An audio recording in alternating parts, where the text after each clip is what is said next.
Do you want to build the ultimate garage shelving? This 20-foot long garage shelving unit is massive.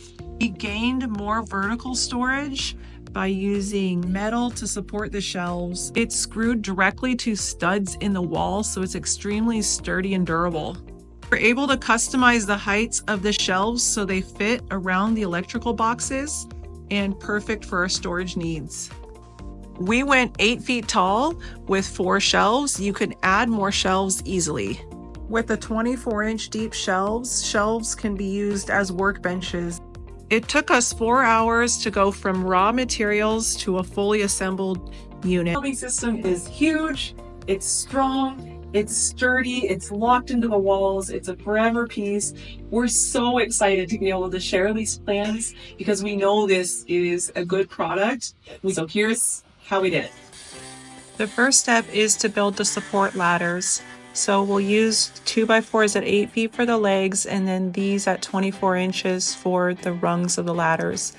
We'll mark out the location of the rungs and then attach with 3-inch self-tapping screws. The rungs are 1.5 inches below the desired shelf height.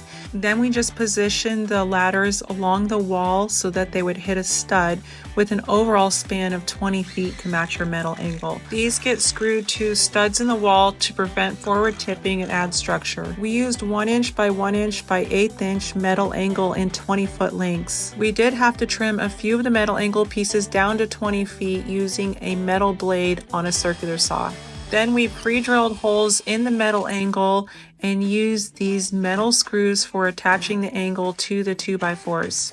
To save money and reduce weight, we used 1/2 inch plywood ripped in half for the shelving. We did not screw the plywood down because the shelf frame was so sturdy and I didn't want to have screws for items on the shelf to catch on. The plans are in the description with a shopping list and a cut list. We're so happy to be able to share these plans with you guys for free. The link is in the description. And in it, I'm going to go into more detail. I'm going to answer some questions regarding the shelving. So click on over, check that out, download the plans, and if you build it, please send us a photo. We really love seeing how your projects turn out and it motivates us to do more. Thanks for watching.